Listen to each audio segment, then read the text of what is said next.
Salam, everyone. I just gotta ask, who's cosplaying? See, cosplaying is when you dress up as something that you aren't or someone you aren't. I am a Muslim woman.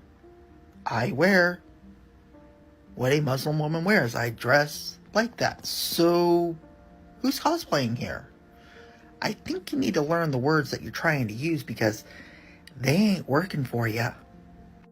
This is what we have to deal with in the feminist West. He's the spawn of feminism, which is what happens when feminists and single mothers have kids in a feminist society. I'd like to see her go to an actual Muslim country that has a Sharia law. I thought watching The Notebook by myself at 11 o'clock at night, single as was going to be a good idea. Wasn't. Get used to crying alone at night because that's the results of sleeping around. You got 60 more years of this. Welcome to the MGTOW reality. That is legit the same Tupperware I give my 5-year-old daughter for school every day. What are you saying? Say it again. Tupperware? Say it again. Slow. Tupperware? Slow. Very slow. First, say the first syllable. Tub. Wrong. I often get asked, where are all the good guys? There are no more good guys out there. Good guys don't exist. This is becoming a bit of a theme lately. Now, as a psychotherapist, I can confirm that there are many great guys out there. I've had them sat in my office and I have worked with them. The problem is the great guys, the good, kind, caring, authentic guys, tend to get caught up in toxic relationships, often with narcissists. So these guys are difficult to track down because they've often been pinned down and they've been so abused that they're not able to get out of that relationship and understand and get into a healthy relationship. These guys do exist, but sometimes, ladies, you've just got to be patient. They're single mothers because women are irresponsible. Like in terms of, what do you mean, like irresponsible? You're in control of who you have with. You are. So if you've chosen to have with a man that isn't someone that would actively support you, that makes you what exactly? Irresponsible. Irresponsible for making a choice. Yeah, because you have 10 choices, the men have 1. As women, we have so much more choice than the men. So like we can do abstinence if we want. Like we all could have waited till we were married. We also have the choice to require the men that we sleep with wear condoms. We also have the choice to get on birth control. You can get an IUD, you can get a pill, that thing in your arm. We also can be wise with who we sleep with and not sleep with anyone that wouldn't be not a good father. We also have the choice to get we also have the choice to put a man on child support. We also have the choice to get married and leave and then take half. We also get more child support if we take away the kids from the dad. We have all of this choice and the men have condom or no condom. No one, and I mean no one, flirts better than a woman with a man that she is not interested in. And this deceptive thought said the quiet part out loud. Now, why would she or any other thought be flirting with a man that they're not attracted to? Oh, that's because they'll trick a man into liking them so they can get relationship benefits for free, which is called prostitution. These modern women would rather prostitute themselves out instead of actually finding the man of their dreams. They think having a so-called roster, which is fooling a bunch of guys into thinking they're the one, is empowering. This is why a lot of men have gone MGTOW, because these females play HOE games. One of the top comments says, I actually agree with this. It's like all the pressure goes away so you can make the most of it. You can't make this shit up. What do you think making the most out of it when it's flirting with a man they're not into means? Using a man. They said it themselves. Another comment. No, seriously, and then the ones I do like, I can't even form a sentence. You think you have chemistry with a female because you're flirting back and forth and having a good time, only to find out the hard way that she's not into you like that. Like I said, it's no wonder why men have quit dating. Can't believe anything a female says today. This is why it's better to view all of them as deceptive thoughts until they prove otherwise. Another comment. Sprinkle, sprinkle. And that's why us men have come up with the soft guy era, because the only way you know these females are actually interested in you is if they'd actually spend their own money and take you out on a date. Drizzle, drizzle. Before we dive deeper into the rest of the video, let me share the comment of the day. Shout out to Just That Dude for sharing. It's funny because women will label men as insecure, but getting surgery is literally the definition of being secure. Honestly, they're tripping. That is just delusion at its finest. So anyway, don't forget to reach out to my email to claim your $5. As always, guys, I'll be picking one comment from each video. Could be the funniest, could be the most liked, or just one that stuck out to me. So don't forget to leave a comment and you could be tomorrow's winner. So be sure to hit that like and sub button too, as the support helps out a ton. So now let's get right back into the video.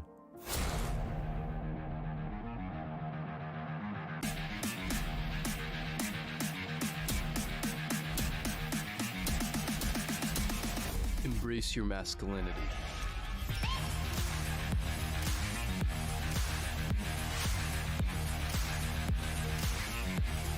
What if I ask for something and he rejects me? I'm going to be humiliated. No, you're not. You're just going to be, you don't get humiliated when he rejects you. That's not your job. Your job is to ask for what you want, and if he doesn't get it, to get it from someone else. Sprinkle, sprinkle.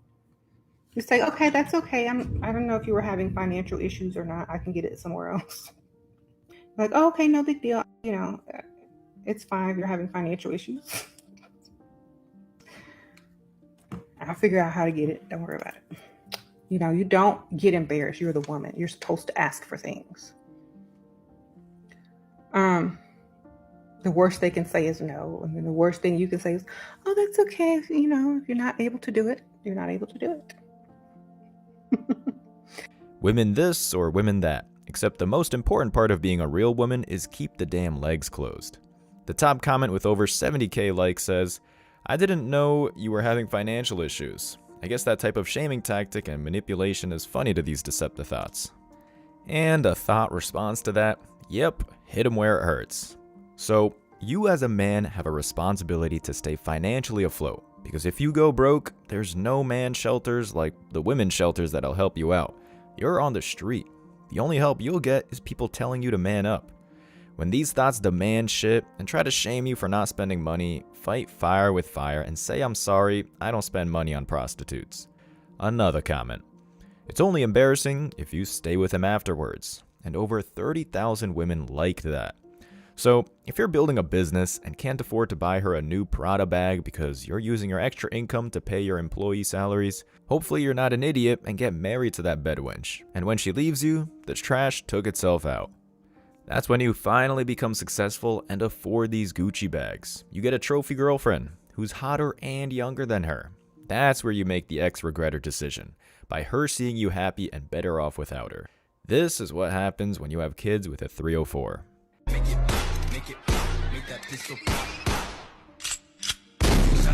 The argument for child support has been around for over 50 years now, and the most common thing you'll hear from the proponents of it is it's for the benefit of the children. Yet, as we see in this video, more often than many people want to admit, it never reaches the children.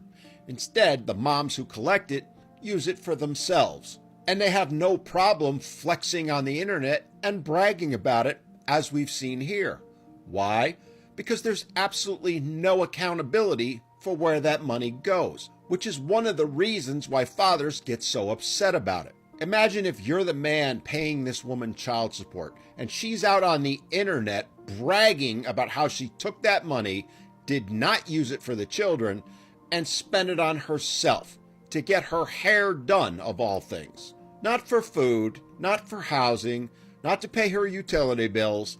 No, to get her hair done, to make herself look and feel better. Which is why men get so upset about it. And the solution is quite simple. You see, most states now collect the money. They get it from the fathers through withholding on their paychecks or various other means. It goes into state coffers, and in most states, it is then sent to the mothers, once the state's gotten their portion of it, via things like EBT cards, which can then be used to pay the bills or necessities of the child. Which means in many cases, the states know where that money is going. The solution is quite simple.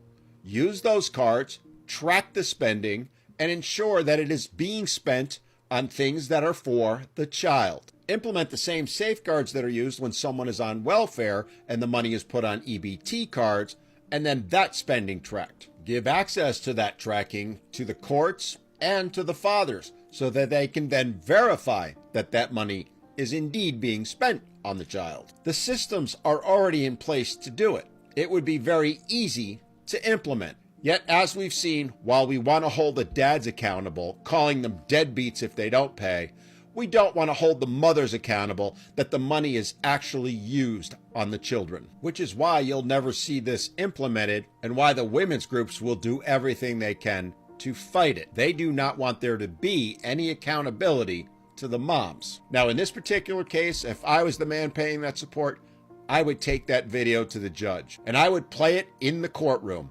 and ask the judge, why is there no accountability? Why is the money being spent on her hair? Now, the honest truth is the judge is probably not going to do a damn thing about it. He'll argue his hands are tied. There's no legal statute anywhere that shows the money has to be spent on the children. And her or her attorney will argue that, well, she's already paid that money to take care of the children and she's just reimbursing herself. It's the tired, age-old arguments they've made for decades now, when the reality is they're spending the money on themselves. As I said, there's a very easy solution, but you're never going to see it implemented. Why? Because it is not about the best interest of the children. It is not about making sure the children are fed or clothed or have a roof over their heads.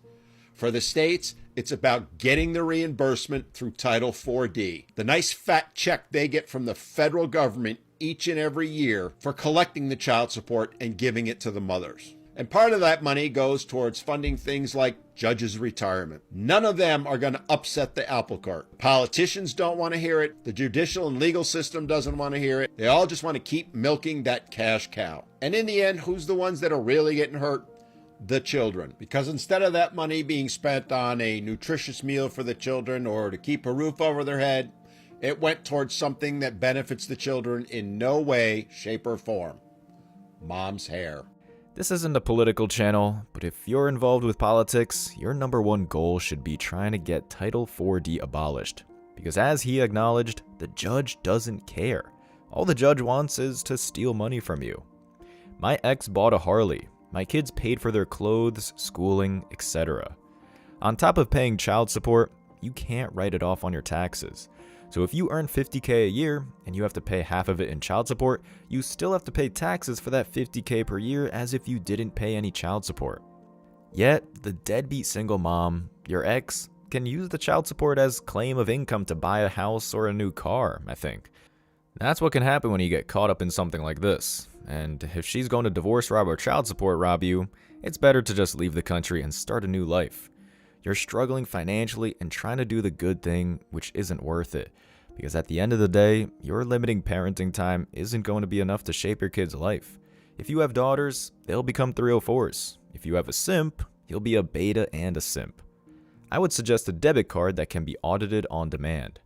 But that's accountability. These big government politicians wouldn't dare to hold their number one voting base accountable, which is single post-war women. It's just more proof why women in the feminist West are the most privileged class in the world. It's another form of spousal support. It allows the court to award more to the women in a so-called legitimate way. Exactly. More like it's HOE support. Pure robbery. What is your body count already this year? It's 4. 4? Yeah. I feel like that's good. That's the lowest amount that we've had on the bus so far. Really?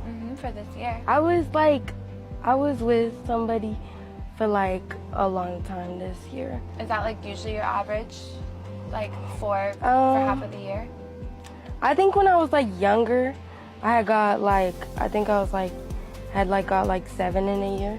But after like I turned 18, I just stopped, I feel like everyone goes through that stage. So what's your total body count? Girl, my total body count right now, I actually was just talking about my list, because I have one. You have a list? It's 17 now. So in total. Your total is 17? Yeah.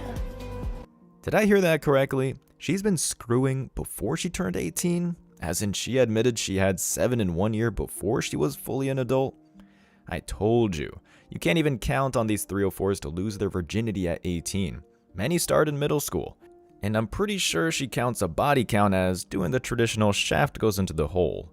And if you count the Catholic method, which is not counting BJs, hand jobs, the amount of adults she, like most thoughts, have done X-rated acts with might be quadruple her body count. Just keep that in mind, that the body count is much less than the X-rated acts count.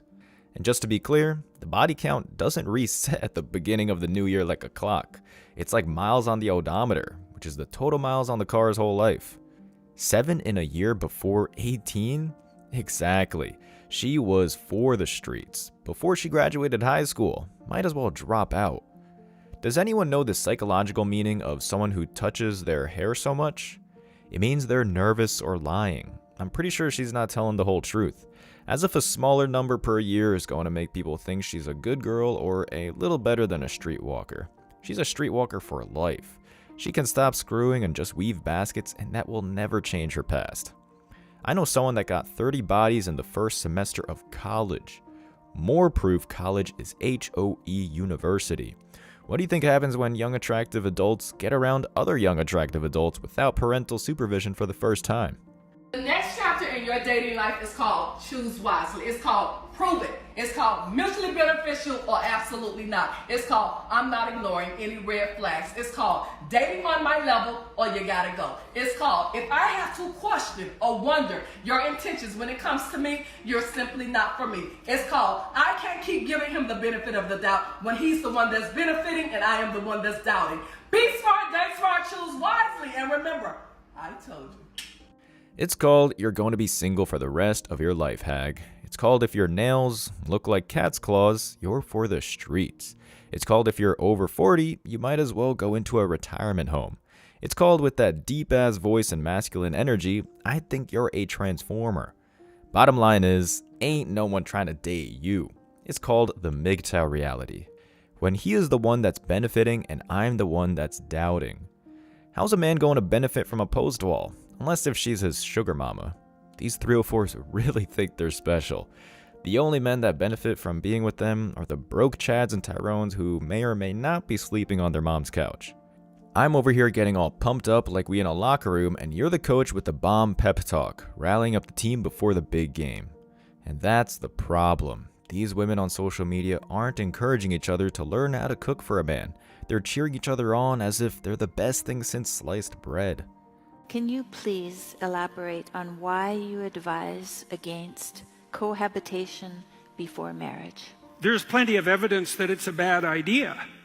And I just mean factual evidence to begin with, although I think there are other reasons. People who live together and then get married are more likely to get divorced, not less likely. And that's a really interesting fact because it flies in the face of what you might think of as a kind of pragmatic common sense, because you might think, well, you don't buy a car without taking it out for a test drive. Right, and everyone laughs because that seems obvious, but then, woman's not a car.